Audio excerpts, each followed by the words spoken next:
السلام عليكم ورحمه الله تعالى وبركاته. درو غادي نحضر لكم عصير بالكركم.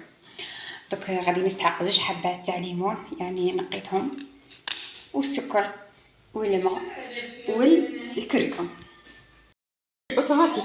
2 حبات تاع ليمون قشرتهم وضفت عليهم هذا الليطره تاع الماء، يعني غادي كنضيف عليهم الماء، ما غاديش نضيف عليهم السكر، ما غاديش نضيف عليهم حتى هو الكركم. غادي دوك كي نطحنهم نصفيه دروك. بسم الله قاعده التليفون هكذا بيديا، دوك نصفيه.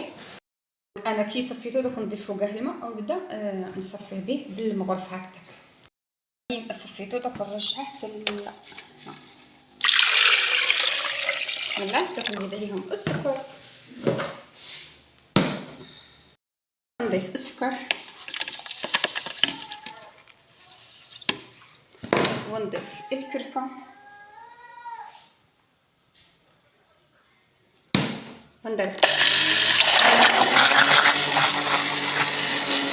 وهذا هو العصير تاع الكركم اللي حضرته. نقولكم بلي سيو، نقولكم بلي سلام.